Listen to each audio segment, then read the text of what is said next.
Hey, good afternoon, everyone. I am so happy that I'm able to call you up. It feels like I've not talked to you for days, even though I've posted a few things on my community page. I know a lot of people don't check out people's community pages, but I try to post there quite often to keep you updated. But I'm actually able to call you today. So how are you? I'm here in, let's see, Kroger parking lot. When I get done talking to you, I'm going to go in there to get a few groceries. I want to make apple and carrot salad.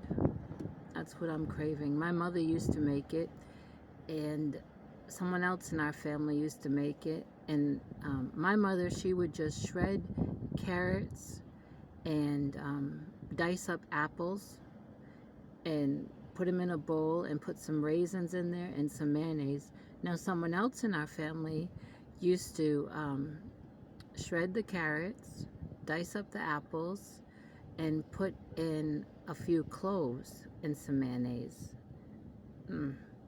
I mean, cloves give such a good flavor. Can you believe someone's pulling up? I think that this shade tree only shades this side, and I think they thought it was gonna shade over there. They moved on.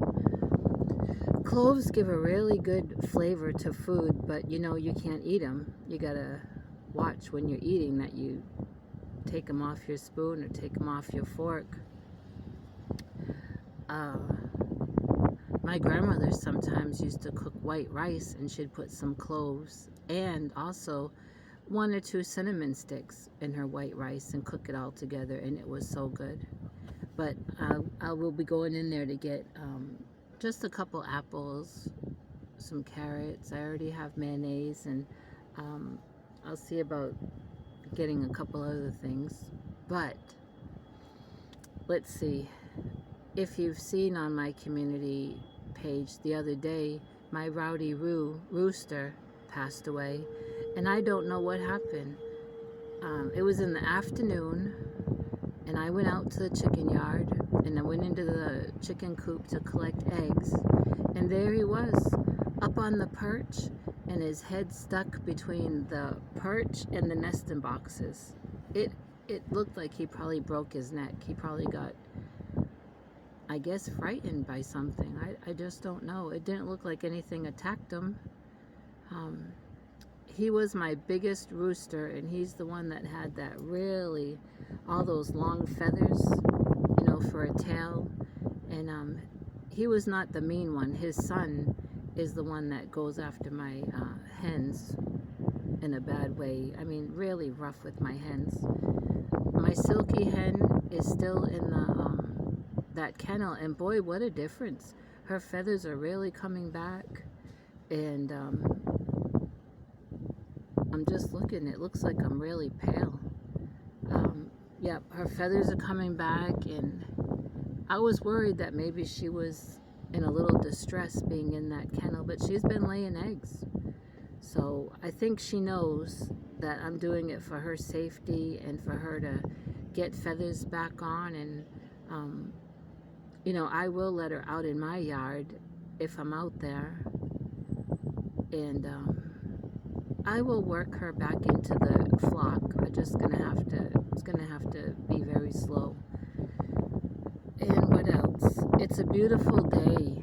I think it's about 90, but we have such a nice breeze. And last night it got down into the 80s when that sun went down. And what a difference 20 something degrees makes. I'll tell you, it was beautiful. If I could live in a place where I could have opened windows, I would have done that last night and got some fresh air in. Thank you all for all the happy birthday wishes, those happy birthday comments. I really appreciate it. It means a lot, especially when you're somewhere where you have no family around you, and you know, other people recognize your birthday. And thank you for all the birthday wishes. I got 2 happy mails, one from Kim Anderson, who's a fellow Massachusetts person, and one from our Jax from Creations by Jax. And I plan to do Happy Meal videos. Just don't know when. I don't think today. Um, I am feeling better. The PET scan of my heart came back and everything is stable.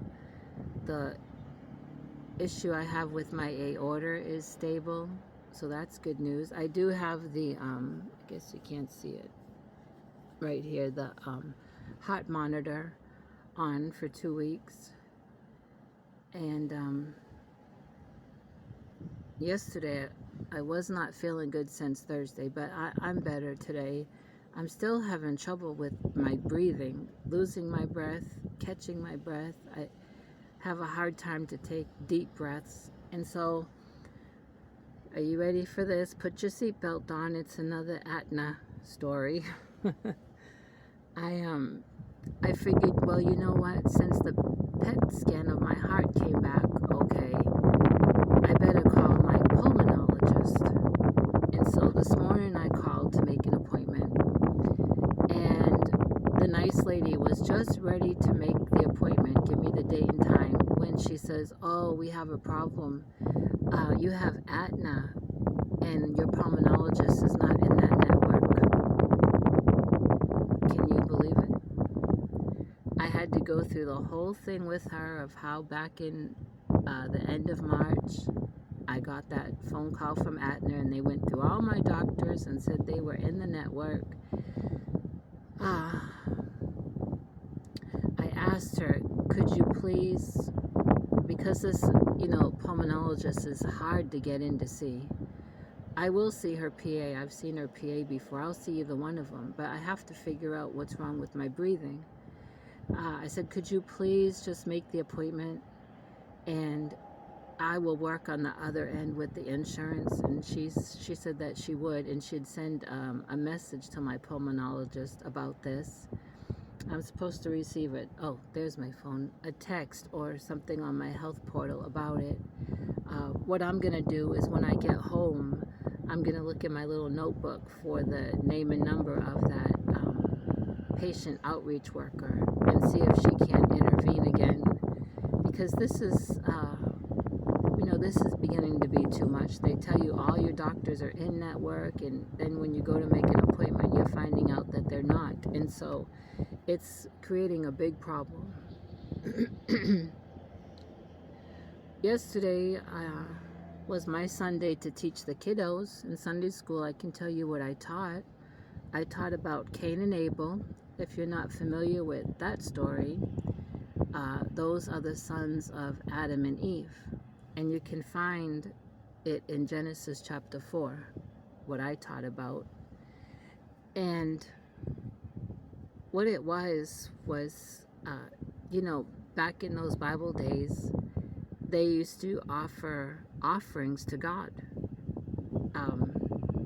Lambs that were spotless. Thank God we don't have to do all that no more. We present ourselves. The Bible says we present ourselves to God as a living sacrifice.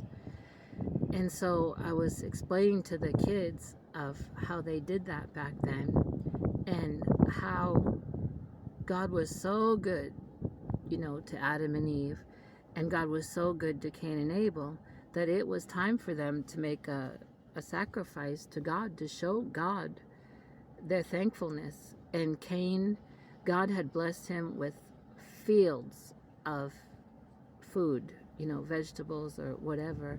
And Abel, he had healthy sheep. He was a shepherd. Cain tended to the field, Abel to the sheep. And so it came time that it was to make a sacrifice. And hey, we want to give God our very best, don't we? And so Abel knew that. He knew that God was worthy of the very best lamb that Abel had. And so he went and got a lamb, and I can just imagine it was really fat and healthy and pure white. And then here comes Cain, and he sees Abel with that healthy big fat lamb and says, what are you going to do with that? And so Abel tells him, well, it's time for us to give a sacrifice to God, and we give him the very best. And Cain said, well, I'm just going to, I gathered up these vegetables that I'm just going to throw out anyway, and that's just going to have to be good enough. Of course, I'm paraphrasing. And remember, I'm teaching a Sunday school class with little kids. I did talk to the pastor after church, reminding him about how all of us Sunday school teachers had a meeting months ago about splitting up the class.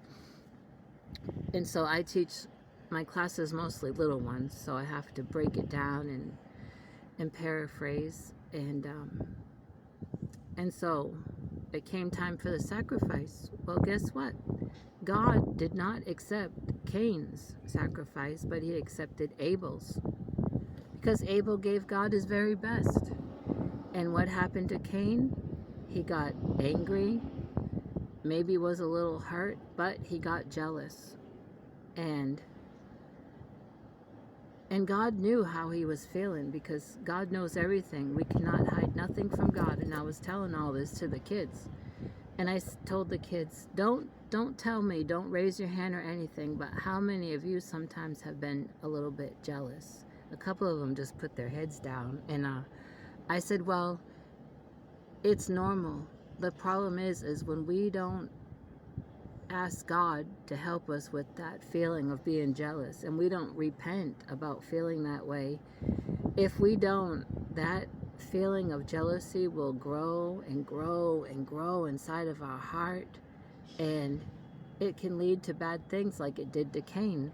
Cain ended up killing his brother over that jealousy, and God gave him chances to repent of how he was feeling. And so I was talking to the kids all about that, and then how Cain wanted to just run and hide, but God, we can't run and hide from God. Bible says God put a mark on Cain so that wherever he went, people would know about him, but God was merciful and spared his life. So I talked about that, but I stressed about giving God our very best, and I said, God has created us to live for him, to worship him, to work for him. So I said, let's think about our bodies.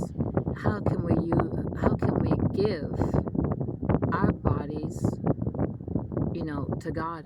So we talked about, well, God's given us a mouth. We can give God our mouth by praying, by praising, by telling people about Jesus, by speaking good about others, encouraging people. We can give God our eyes. The Bible tells us to be careful what we look at. It does say, I'll set no evil thing before my eyes. Then one kid said our ears, and I said, oh yeah, we need to be careful what we listen to. We need to listen to things that lift up Jesus. And then another kid said, how about our hands? I said, I named the person that played the keyboard in our service, our song service, and I said, did that person use their fingers and hands for Jesus? And all the kids, they were getting happy. They said, oh yeah. And then the one that plays our drums, the kids named that person. And I said, we can use our hands when we're clapping in worship, when we lift our hands in worship. We can use our hands. How about today, when church is over and people are leaving, one of you hold the door for someone. Someone that has a baby, or one of our elderly people. You could use your hands for Jesus by opening and holding the door for people. And so, here comes always something in the parking lot. Could you hear that? It's a kid on a skateboard, and he has a dog. It looks like a husky on a leash, and that dog is just running and running and pulling that kid on his skateboard. Like they do sled dogs. Boy, was he going fast. Another kid said, hey, how about our feet? And I said, oh yes, our feet. We use our feet for Jesus in church, and we're jumping and dancing and running, because that's the kind of church we are. And also, if we know that someone is sick, we can go visit them, take them some water, take them a card. We can use our feet to go places to tell people about Jesus. And one of the kids said, how about foot washing? Because in our church, usually at the beginning of the year, we have communion and foot washing, like in Bible days. And so that one kid was remembering that. Anyway, we had, and then I said, our time, we need to use our time wisely and use it for Jesus. We need to take time to pray, to read our Bibles, to learn our Bible verses, to be in Sunday school. And then, of course, I said, and then our money, we better give God an offering because God owns it all. And the kids just loved it. And so after the lesson, the craft that I came up with was the kids made a book. They all got different colored pieces of construction paper and laid all the pieces down together and then folded it in half. And some stapled it, and some got the hole puncher and punched holes and ran some string through it, to make it a book. And on the front, we wrote, what I can give God. And then inside, they drew pictures of the things that we named, like a mouth, and one kid traced his hand, and then they would draw feet and a clock, and someone got some, I remember someone got some gold construction paper, and they were cutting out circles, and they were using that, gluing that on a piece of paper in their book to mean money, change. So it was a good class. The kids had fun. So that's what I taught them about giving God our best. And let's see what else. Oh, I want to thank you. I want to tell you and thank you that I'm pretty close to being able to get a new, better phone. It's not going to be anything fancy. I think I mentioned this a couple weeks ago when I called. Well, because I went into that cell phone company to see if they could look at my phone, and they want to sell you a new one, and that's what they wanted to do. And I said, I would just like something comparable, or maybe one step up with more storage though, because I don't have a laptop or anything like that. I use my phone, so something with some more storage would be great. Well, it was going to be, after tax, way over $200. And I said no. And then somebody told me, I think, or it popped up on my phone, an advertisement about the cell phone company that I have, to go on their website. So I went on the website, and then I ended up calling. And I remember I told you this. I talked to a very nice lady. I gave her the information of the phone that I have, and I went through the same thing with her. I don't want nothing fancy, something comparable, but with more storage. And she gave me the name of one and the price.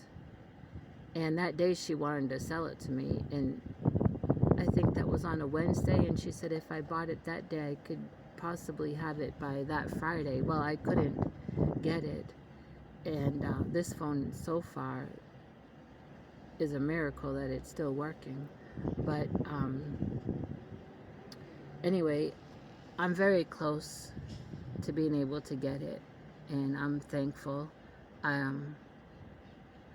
2 people sent me some PayPal for the phone, and that money is there. The phone fund, it's there for when I'm able to add to that and get it. And very important, I have to invest in a what do you call it, hard case, a case that goes over the phone, because this phone, because my hands go numb, I've dropped the phone several times. I mean, I can deal with a crack in the screen. I've been dealing with it. But what happened was, well, I was going to point to it like you could see it, but on the bottom of the phone is a big chip, almost like a V. It's right at the bottom there, and it's where the volume, the speaker is, I guess. And well, it's affecting the performance of the phone, but also it's very sharp. I have to watch when I go to make a phone call. I have to watch if I put it up to my face, and it's my fault. Not my fault that my hands go numb and I dropped it, but my fault that I didn't invest in a hard cover case, I guess it's called. So this time I'm going to. And so I'm very close to being able to do that. And um, let's see, today is the 28th. Yeah. So I think the Social Security check, well, you know, I don't even know what day the 3rd is on, and I'm not going to figure it out. It'll come when it comes. Right now on my mind, I have that Aetna. And so this heart monitor or heart halter I've had to wear before in the past. And if any of you have ever had to, you know, when you're having a symptom, they give you a book, a journal, and they want you to write the date, the time, what the symptom was, and what you were doing. I have fallen behind on doing it because, for example, this morning, I didn't hardly sleep last night. I could not get comfortable, and I started to drift off to sleep after 4 o'clock in the morning. Now, I should have been able to fall asleep way before then because it was so much cooler, but I just couldn't get comfortable. And so a little after 4, I remember looking at my phone to shut it off, and it was 4, maybe 4:03 or something, and I was feeling that heavy sleepiness, like I think I can sleep now. And I did, but then I got startled in my sleep, and I jumped up and I felt my heart kind of fluttering, and I got up, I went to get a drink, and I looked at the time. I didn't turn my phone on for the clock. I looked in the kitchen there, and it was like 4:42, 4:43, and I just did not feel like writing it down. I remember it, so when I go home today, I can still write it down, but sometimes it's not very convenient to have to document that. Like, what if you're in the store and you have a symptom? I don't have that journal with me, so I really don't know how good this thing does. But I have it on, and then they give you an extra one in case this one eventually, you know, showering and living in Texas in the heat, things get sweaty, and so it could end up coming off. She said if it comes off on its own, just, of course, wash the area good and then wipe it with an alcohol pad and then put on the other one. But so far, even with showers, it hasn't even started to come off. And what a nice day. So I think this is it. Can't think of anything else. I'm excited to be able to show you. Oh, did you hear that? I didn't know. It sounded like someone said, ah, but I don't see anyone. I'm excited to be able to show you those 2 happy mails. And I got a very nice birthday card from my friends that live in Michigan. They have Dalmatians, and her husband does photography, and they always make their own cards with nice pictures of their Dalmatians. So I have that to show you too. Well, I guess I'm gonna go. Someone else, I'm sure, wants this shade, and I'm gonna run into to Kroger. So I'll talk with you later. Thanks again for everything. Thank you so much for all your comments. Thank you for the happy birthday wishes. Thank you for those that were able to give some in the PayPal towards my phone fund. Appreciate it so much, and God does too. And read about that Cain and Abel, and think about it, like how I taught the kids. God deserves our very best, whether we're a kid or an adult. That's what I told the kids. God expects me as a grown-up to give him my very best, just like he does you as kids. So the kids were encouraged, and they had so much fun making that little book. I'll talk to you later. Have a great day.